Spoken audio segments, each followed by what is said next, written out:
Hello and welcome to today's Delta Credit Tip. Today we're talking about the budget. It's a very sensitive subject as we start to talk with our spouses and our families about how we need to budget. And today we're going to learn how to do that with a little bit of tact. So stay tuned right here for your Delta Credit Tip.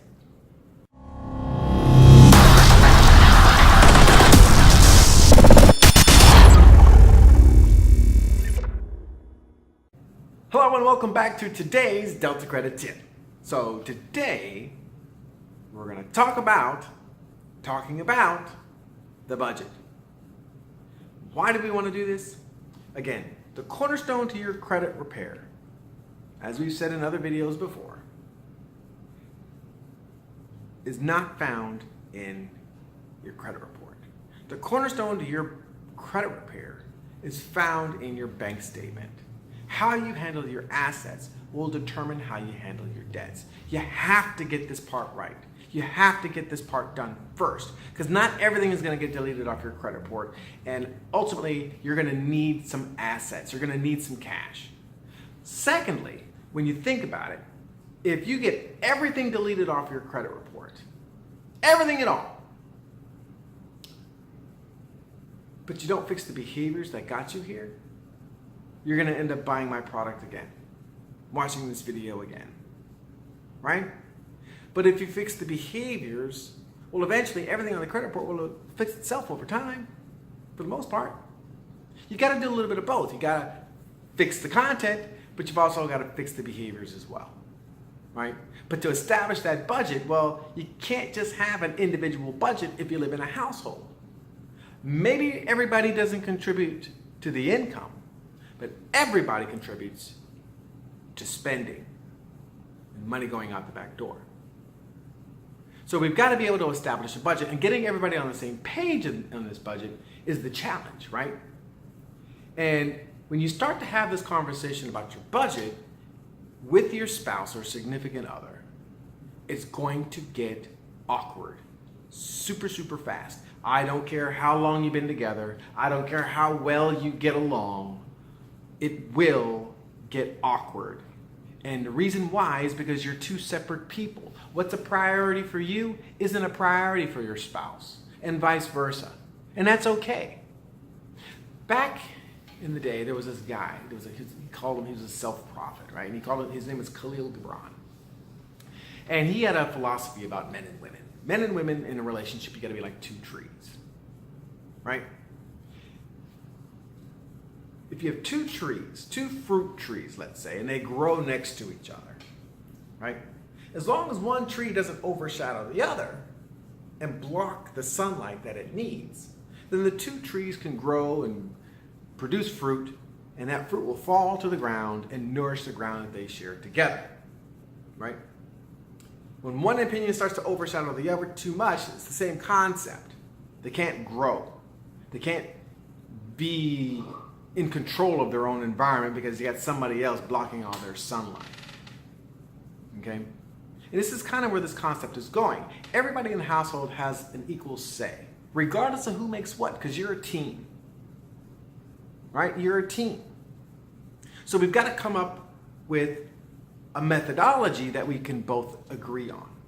Right? Everybody's got the same goal, but their methods can be significantly different.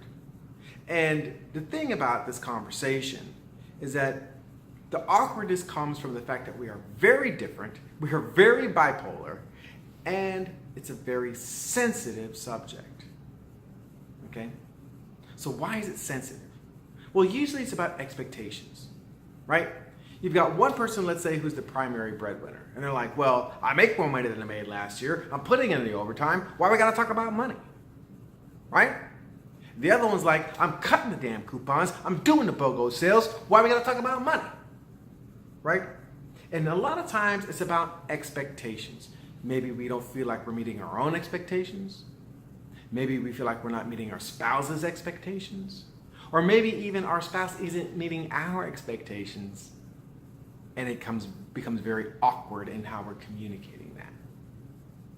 Okay? It's a super sensitive subject. And everybody's got their own reason, and every reason is justifiable. Okay? Now, on this bipolar disorder about how we handle money, right?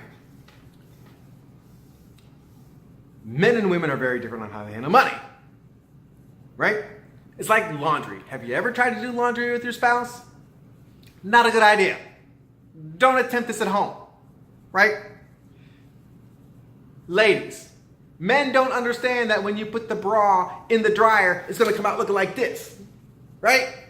Men, ladies don't understand that everything does fit in one load, and it does get clean. Maybe a little red, but that's okay. It's underwear. They don't understand this, right? But it's super frustrating to both sides because it's a different methodology, right? Now, the thing is we can't have the same approach to money like we do laundry.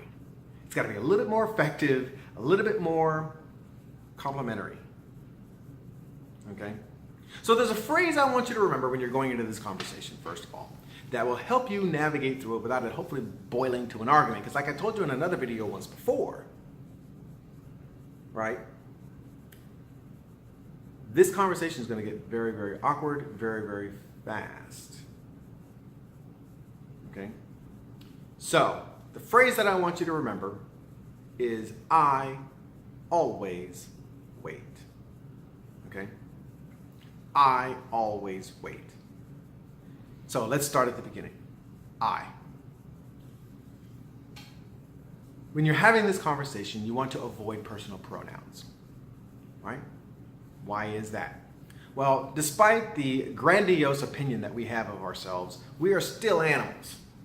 And what do animals do when they are attacked? They attack back or they defend themselves.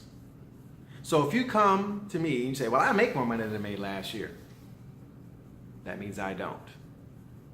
Or you don't, right?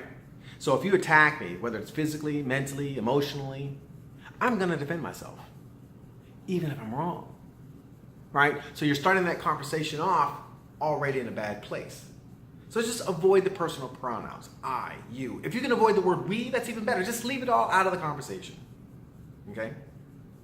Usually when we use personal pronouns, we're also talking about the stuff that's already happened. And there's a saying that I like to say, if I'm looking backwards, I'm not looking forwards, right? And we want to keep looking forward, right? Everybody has made a mistake. And that's usually a big issue with couples and money, is that there's a history and there's a lack of confidence that we're going to both be able to execute a budget effectively, right? But it starts with the communication. The next one, always. You want to avoid absolutes, like always and never. It's never always the case, right? And whatever you do, don't pair the personal pronoun with the absolute, like I always, you never. Again, another derailment of the conversation that's only going to get you in a world of hurt, okay? Last, you want to wait. Typically, when one side is trying to convey to the other how they feel the budget should be broken down, the other person's like, what you talking about, Willis? Right? And then same thing the other way around, right? When the other side is trying to explain to the other side, hey, this is how I think the budget should go down, they're like, what? It doesn't make sense to me. And that's the first sign that the conflict starts. You have to wait, right? Because typically we're going to have our response just sitting there waiting, just waiting for that split second of no speaking that we can just interject our opinion, right? You got to wait and let that other person spell it out. We are equal in this. We have an equal say in the budget. If we don't have an equal say in the budget, the other person's going to sabotage it. Why? Because we're adults, right? And we don't like to be told what to do 100% of the time with the money that we've earned or the money that's ours. Okay? You have to wait. Now, great example of this is my son. I love my son. He's a millennial. I am not. And as a result, he has a very different approach to money than I do. But it wasn't until I actually sat down and listened to what he had to say that it ever made sense to me. right? See, when I graduated from high school, I had Social Security, I had a job market, I had affordable health care, I had a college education that had more value than the debt it created, right? I had a lot of things that he didn't when he graduated. And we always say, oh, millennials, they feel entitled, right? Well, of course they feel entitled. They feel entitled to the same thing that the generation before them had. So since they don't, they're going to have a different approach to debt. They're going to have a different approach to money. They're going to have a different approach to career choices and education, right? But I had to stop and listen before I could actually hear him. So I'm going to encourage you to do that. You got to wait and make sure that you get it out like that, okay? Now, when it's all said and done, ultimately, you're going to need a working budget, okay? But sometimes it just seems to be hard to convey the message. And a lot of times it's because we're missing out on some of the nonverbal cues, okay? If you've been together any extended period of time, you have the ability to have a conversation without saying a word. It's that look. It's that, let me just see what's on my phone all of a sudden. It's that turn of the shoulder. Whatever those tells are, pay attention to those things during this conversation, because as soon as you start to see them, that means you just stepped into something, right? Now, one thing I do want to mention, budgets are important, but money has no value. Money only has value because we give it value. What has value is the amount of time we put in to earn it. I can make more money, but I cannot make more time. And if I'm arguing about money, then that is a complete waste of time. Not when you don't have to. Okay? So I'm hoping that if you remember this phrase, that it will keep it cordial. Okay? If you can't seem to come to terms, a lot of times having a third party, a financial advisor, a life coach, maybe someone at Delta Credit Restoration that does it for a living, solicit their help. Why? Because they're a neutral party. They're not emotionally attached to your money, right? It's binary. It's either dollars or cents. You know, it's zeros and ones. Not being emotionally attached to the money kind of sometimes gives more clarity in the decision-making process. Okay? So I hope this helps, right? And in the end, remember, we're all in it together. We all have the same goal. We just have very different methods of getting there. And all ideas aren't bad ideas, but you got to make the choice to make the change together. Delta. I hope this video was helpful to you. If so, give us a thumbs up. Also, don't forget, subscribe so that you can get more information that will hopefully help you move forward.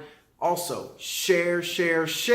This is how we become educated. This is how we become empowered. Make the choice, make the change, Delta.